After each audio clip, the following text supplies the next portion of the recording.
what people need to realize is, how do we reconnect with each other again? Because for too long, people have been disconnecting slowly over time. So now, when we want to see what our friends are up to, we don't give them a call like, hey, what's going on in your world? We go check their social media page. And that's disingenuous.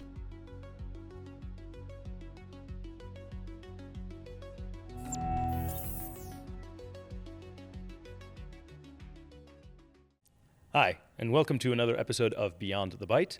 I'm your host, Mo Hafez, and I'm excited to have with me a very special guest, Brian Galke, who is a speaker, a trainer of subtle skills and facial decoding, which is a very, very interesting thing. He's using AI in a very, very unique way, and we're going to talk about that on the show. Brian, welcome to the episode. It's a pleasure to have you. Thank you. Appreciate it. So tell us a little bit about subtle skills, and we'll dive in from there. Perfect. Subtle Skills is the company I started. I started out in life as an introvert, and what a good introverts do, we pick up books, kind of like, well, I'm geeking out being in this library. Yeah. And I felt like I missed that day of school where they taught you how to like understand people. So even though I was around people, I'm like, I don't get it. They just seem to naturally get along with each other. Yeah. So I was always picking up books on body language, statement analysis, anything like that, you name it. Yeah. And so that was kind of how I learned to understand people. And then in 2010, I met a guy who changed my life, and he was an attorney who learned facial features for jury consulting. And I actually went to go prove that the guy was a fraud because he ruined my dinner plans with a friend of mine.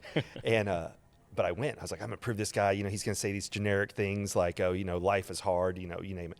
And instead, I got there, and this guy disarmed me, and he made me curious. And I'm a skeptic by nature, so I bought his book, but I thought, I still don't know if it's there.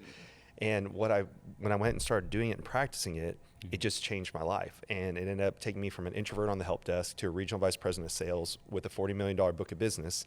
And it was because I was learning to study people. And the thing about it is, when I'm focused on you, I'm not thinking about me. Yeah. And it gets you out of the prison of your own mind and into the present moment. And that's what changes things. That's amazing. And I love the fact that so now you're touching upon the aspect of human skills. Yes. And this is something that in the age of AI, in the age of machines, when we have all these, this technology essentially decoding all of this stuff, there is something that is not replicable with the in-person energy that you pick up with somebody. 100%. That's what you and I were talking a little bit earlier today. They did a study, Intelligent.com did a study in December of 2023, talked to 800 employers, and they were trying to hire kids right out of college. 53% of them couldn't make eye contact during a job interview. 21% refused to turn on a camera for a virtual interview. Yeah. That's where society's going. And we were talking about this earlier on a panel we were on. Knowledge used to be power. Now we all have access to knowledge. Before, it was very few. You had to have money, you had to go to college. Yep. Now you just need to have a prompt and pay $20 if you want better prompts, right? Right. But so knowledge is still powerful if you know how to use it. Yeah. But it's no longer hidden from the masses. So what will happen is, if you're not learning people skills, you'll get left behind. Because, for example, the Shopify CEO just came out last week and said, show me what you can do that AI can't.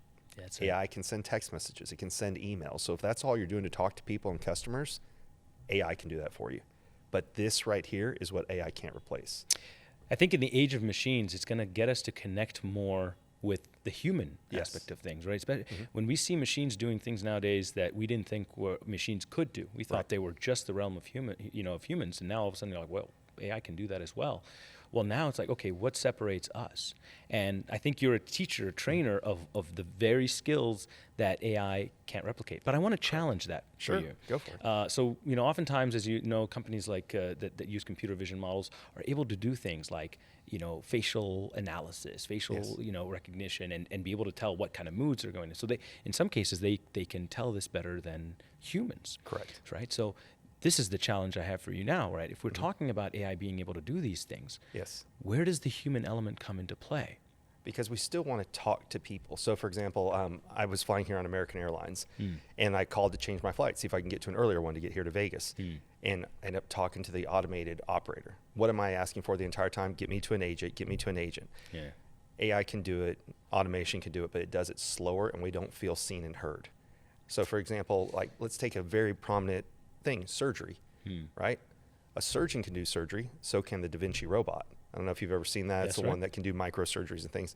But why do you meet with a doctor before you go back for surgery? It's not going to change what the doctor does for your surgery. It helps you feel at ease before doing it. Yeah. So if I'm going to have major surgery done, you're going to walk me past the robot? I'm not going to feel that good. It may be the most amazing thing. It can maybe do it better than the surgeon. But we meet with our doctors so we feel at ease of who's going to be performing that action for us. So a majority of things, you're absolutely right. Yeah. Like if you're using DoorDash, I don't care who delivers the food, right? But at certain places, I want to know the person that's tied to the activity or the action that's happening. And while a robot may be able to do it, there's an inherent distrust that we have to a degree. Does that make sense? It does. It absolutely does. Do you think we could ever get over that distrust? And do we even want to? I think with time, it will integrate more and more into our life where we don't think about it. But a lot of when you look at robotics, the reason we don't like it is because it's too perfect. And so, for example, all of our faces, there's 43 muscles in the face. The mind creates movement. Movement creates muscle. That's why we all have different features, right? We all don't look like each other. We don't have symmetrical faces either. Exactly. Right. But robots do. So there's something that we don't know. There's not a sense of feeling. We can't see their microexpressions, their emotions, things that go on. So we feel like I'm talking to this. Like I can't get a reaction from this, but I can get a reaction from you. So like, for example, when we're talking and we agree, you nod your head like this. Oh, okay, let's continue the conversation. There's feedback mechanisms that you could almost say that robots to a degree are kind of like autism. They can have the conversation, but they don't understand the emotions and expressions that are tied to that at the same time. Does that make sense? It absolutely makes sense. Yeah. Let's both put on our future hats. Yes. Just for a little bit. But Beyond the Byte, we like to talk about where technology is headed. Yes. Now, I very much appreciate that you are all about the human skills. You're about the subtle skills and picking up on these things. We see nowadays how AR glasses are just on the cusp of becoming something that it could be, could blow up. The AR market is looking to explode at any minute. And nowadays we're seeing, Samsung XR, Android XR, Meta has partnered with Ray-Ban. So the future of having a pair of glasses that can give us information about the world via an inbuilt AI model is not far off. It's closer than we think. Now you talk about the human skills. Let's put on the future hat together and say we have AI-enabled humans that the AI can help analyze all of these different things. What is the danger possibly or potentially the opportunity that comes with that, especially when we talk about humans dealing with other humans? So let's talk about the positive first, then we'll go to the negative. The positive is like when we're networking, what do we always say? Like, oh, hey, so what do you do? Because we're trying to learn things about people. With AI glasses, and they can look up and say like, here's Brian's hobbies. This is what Brian likes to do. You can find commonalities faster than having to dig and ask questions. I see that as a positive. But information can be used or misused. So you could also find out information about me that you could misuse. So like we've talked about before, you could try and scam me out of something. You could pretend that you know me. You could, what's called social engineering, something that doesn't exist. Correct. Like, oh, we met at this dinner at this time at this place, and and trying to build trust with me, that's inauthentic. So information is neither good nor bad. It's how it's used.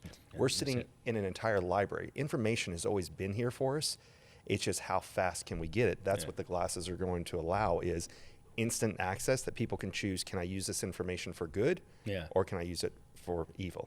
That's it. You're absolutely right. I mean, it's when we talk about AI being like electricity, it's what powers things. It's not the thing. How we use it is more important than or why. What's the purpose behind it? Right. And we talked about this this notion of having AI-enabled tools. When we think about you can't observe something without changing it. Correct. And I think if you were sitting here and you realized in a world where we do have these AI-enabled, AR glasses, I think you being aware of that would fundamentally change the way you would interact with me. If you knew that I had a little assistant telling me, oh, the way Brian just smiled right now, there's something behind that. You being aware of that might actually take away from the genuine connection. Can you tell when someone's reading a teleprompter? You can. Yeah. That's what's going to happen with their eyes. So the glasses may have the information, but you're not going to be present with the person anymore. And the other person will see that. Yes, be aware of that. We're going to be talking. You're going to be going like this. And you're looking at what's on your glasses versus what's here. I apologize. I had that on Do Not Disturb. Yeah. No, that makes perfect sense. It goes back to why what you do matters more than ever. Yes. I mean, you and I, we come from a generation where we've seen the analog world before the digital one started to take such a huge center presence. Right. But as you mentioned, based on that study on intelligent.com, I think we have a new generation of new generation of kids that are just they're digital natives, and with that they don't have this analog world view anymore. Correct. And so they're simply not aware of some of these subtle skills, as you mentioned, and how important they are, and as such it actually holds them back. And I think it's very interesting that you, somebody who was an introvert, I don't see you as an introvert right now. Right. So clearly there has been a human transformation for you. And that comes from what you're doing. Studying, yes, it's studying, it's reps, it's paying attention to people. So wanting to be in the conversation gets you out of your head. Like I said, you get out of the prison of your own mind and into the present moment when you're having a conversation and doing it. Yeah. We're distracted. A lot of people are, like, for example, my phone went off. I thought I had it on Do Not Disturb, and I did not. That's a perfect example. What I had to do, I had to interrupt to turn off my phone and go, okay, well, here, let me scroll down and do all these things that you have to do when you're on it. So you're like, okay, now it's no longer doing. Right. But people are like, oh, yeah, huh? They're paying attention. They're like, who's calling on my watch? Or so we're digitally connected to the world, but we're disconnected from each other.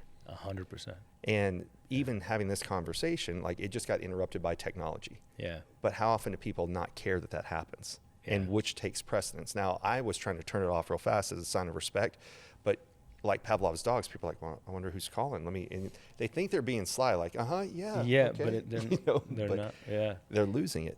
I do think that as younger people grow up with technology, you don't fear it because you've been born with it. Yeah. So if you go back and watch older television shows, the robots always turned on everybody. I don't care what it is, Lost in Space. iRobot, yes, iRobot, yes. All of them, yeah. But they've grown up with it. So it's inherent nature that when something is new, we fear it to a degree. But if you've grown up with it, you trust it implicitly. Yeah. Yeah, and that's a problem. You don't want to fear it, but you also don't want to trust it implicitly. Exactly. And I love what you mentioned about the way technology interrupts our lives in many cases. Simon Sinek actually talks about how, he's like, oh, those people that put their phone on their desk and they just leave it there. Yes. And then even as they're having a conversation, just that glance when they look down, it takes the other person sees that your attention is divided between the conversation and the tech. I was like, oh, I'm not going to get that. Well, too late, buddy. You kind of already, lost the flow. You've disengaged. Yes. And I think this goes now to being, mindful with our usage of machines. I love technology. I think it's a powerful enablement tool. Yes.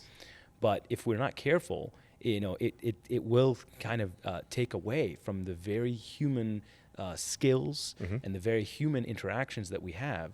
And I find that fascinating that you are, in this day and age, you are going in the opposite direction. You're focusing on the very human skills and highlighting how important that is. Well, it's so that people can learn to reconnect again. Let's pick a sport, tennis. You can go and just have the thing shoot balls at you, or would you rather go with a coach or with a person? Yes. Right. And so what people need to realize is, how do we reconnect with each other again? Because for too long, people have been disconnecting slowly over time. So now, when we want to see what our friends are up to, we don't give them a call like, hey, what's going on in your world? We go check their social media page. And that's disingenuous. Pardon me. That's the best thing that's going on in their life right now. It's not every day-to-day life. So like I like to say, share the suck. I use a different S word, but I don't know if we can cuss here. So we go back to like the tennis. You can have the tennis balls just shot at you, but you want to play with someone else. We have a need for connection. So if you want to put the worst possible punishment on someone, what do we put them in? Solitary confinement. Go to timeout. You don't get to interact with us anymore because of what you did. But we're slowly doing that as we move to digital. We're separating from each other. It started back in 2020. People got stuck in their houses. Some people, it was great. They never wanted to leave again. Other people like me, I was looking like excited like a dog to see the postman. It was just one of those things. Right. But we have a born-in need to be part of a tribe, a community, something that keeps us alive. Because built into our DNA is survival was, it takes a tribe to do it, to keep us alive, right? So we want to be and are drawn towards people all the time. There's always communal gatherings, no matter where you go in the world. And if you isolate somebody, look at the astronauts who are stuck in space, right? Luckily there were two of them. If it would have been one, I don't know if they would have survived it. Yeah. Yes. It's like the Castaway, Wilson. You have to Yes. sort of personify something. It's really, as humans, it's hard for us to be alone. Yes. And I think with all this tech enabled and technology being able to do so many wondrous things, it's all about people at the end of the day still. That matters. Now, I have a fun question for you. So do you use AI? Do you use technology? I do. So like on social media, posting to write posts. So what I'll do is I'll get up in the morning and I'll find a clip of a video. I'll go into Opus Clips, Opus Pro, depending on what you log in as. And I find a video and it tells me, here's the ranking, here's the title. And I'll say, do I like the title? It can regenerate one for me, or I can pick it. Then I'll go and I'll copy the dialogue that we had on the podcast. I'll go put it in ChatGPT and say, put this so I can be on a LinkedIn, Instagram, YouTube, and Facebook post. So it's at the right character limits. And I'll say, and add emotion or icons and things to it. Yeah. And then I'll go back in, but I'll then go back in again and repersonalize it back to me. Yeah. So I take mine, I make it sexier, and then I make it back to less sexy because it's me again, right?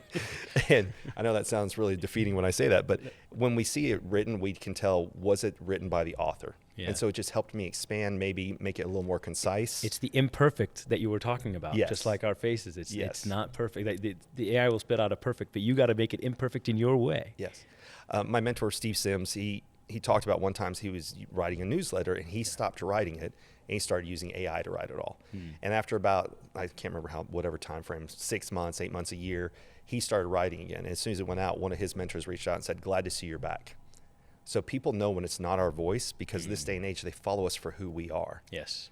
Yeah. And when you start seeing things that are incongruent, you start thinking, well, wait, who is this? Yeah. I'm currently, there's somebody who, I ran into this person yesterday in Austin, and I can tell that's not the person that's hitting me up on LinkedIn, because I know it's one of their employees, but they're playing off as if they're him. Like, hey, come join my program, me. And I said, oh yeah, we've been talking on LinkedIn. He went, and I'm like, I know it's not you. I see. So it's fine. We kind of understand the nature of the game is automation, VAs, things of that nature. Right. But anytime we see anything that we distrust, now we start to question everything. So it's pulling on that thread of things. So I do use AI, but it's me using AI, not AI using me, or if that makes sense. Yeah. Yeah. You're not using AI to automate your authenticity. Correct. You're using AI to automate the marketing of your authenticity, to get it out there so that most people see it. So it's a great tool for you to empower your human skills rather than replace them. Yeah, I don't say go write a post as if it was Brian who wrote it. Instead, I'm like, how can I improve this post? Amazing. What can I do to make it better? Or give me ideas for a post. I'll say, go scour my website, find my most recent podcast, and ask me some questions that you think viewers want to see content on. Yeah. So it's the generation of ideas. It's the creation. Creation is great. Yeah. But you have to edit and personalize things. Absolutely. It's like going, if you've ever been, the movie Up on Disney, and he's reading the book, I am a wilderness explorer. When people are reading a script, we can tell it, versus if it's personalized for us, we feel that also. Yeah. So speaking of which, then how can the viewers follow up with you? How can they learn from you? Let us know what, the subtle skills. How do we access that? Everything is subtle skills. Why? Because when I first started, I was afraid to use my own name. And so I picked subtle skills because I could kind of hide behind it. Now it's just everything is subtle skills or Brian Galke. But here's what I learned. It sounds an amazing name. Nobody can spell subtle. So what I bought is, if you want to find out more information, you want to get the cheat sheet, you can go to just getthecheatsheet.com. and it'll redirect you to my website. But I post on Instagram, TikTok, because this skill changed my life, and I want to change the lives of people, others, so they can go and watch and learn something about how to interact with people. I have an 8-year-old. I want her to grow up in a world that people can have a conversation like we are today, instead of this the whole time. Yes. I 100% agree. I was walking through Costco and I saw a family that all three of them, the child, the mom, and the dad, were all three on their phones like zombies, and it actually made me a little sad. Yeah. So I 100% agree with that. Brian, it's such a pleasure to have you on the show. Yeah, thank you for having me. Thank you so much. Thank you for bringing the human element to all this technology.